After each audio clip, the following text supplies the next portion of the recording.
আজকের পদক্ষেপ আগামী ন্যায় বিচার সুরক্ষিত হোক নারী ও কন্যার অধিকার। এই প্রতিপাদ্য নিয়েই আজ সারা বিশ্বে পালিত হচ্ছে আন্তর্জাতিক নারী দিবস। এটি কেবল একটি ক্যালেন্ডারের তারিখ নয়, এটি শত বছরের লড়াই, ত্যাগ ও সমতার এক চিরন্তন দাবি। এই দিবসের শিকড় লুকিয়ে আছে ঘাম আর রক্তের ইতিহাসে। 1857 সালে নিউ ইয়র্কের সুচ কারখানায় নারীরা রাস্তায় নেমেছিল 12 ঘন্টার অমানবিক শ্রম কমিয়ে 8 ঘন্টা করা এবং ন্যায্য মজুরির দাবিতে। সেই আন্দোলনের সময় বহু নারী শ্রমিক গ্রেপ্তার হন এবং নির্যাতনের শিকার হন। পরবর্তীকালে 1860 সালের একই দিনে নারী শ্রমিক ইউনিয়ন গঠিত হয়।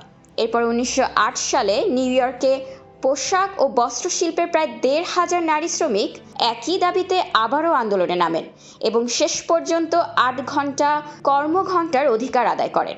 1910 সালে ডেনমার্কের কোপেনহেগে জার্মান নেত্রী ক্লারা জেটকিন প্রথম 8 মার্চকে আন্তর্জাতিক নারী দিবস হিসেবে পালনের প্রস্তাব দেন।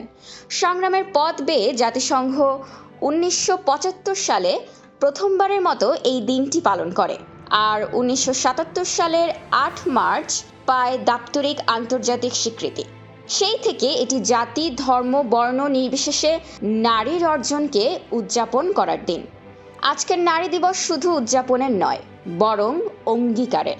অর্থনৈতিক, রাজনৈতিক ও সাংস্কৃতিকভাবে নারীর সমমর্যাদা নিশ্চিত করাই এই দিবসের মূল বার্তা। বৈষম্যহীন এবং নিরাপদ সমাজ গড়ে তুলতে হলে নারীর অধিকার রক্ষা করা কেবল নারীর দায়িত্ব নয়, এটি গোটা সমাজের আবশ্যকতা। প্রতিটি পদক্ষেপ হোক ন্যায় বিচারের জন্য, প্রতিটি কণ্ঠ হোক সমতার জন্য। বিশ্বের সকল নারীকে জানাই আন্তর্জাতিক নারী দিবসের শুভেচ্ছা। খোলা কাগজ, ঢাকা।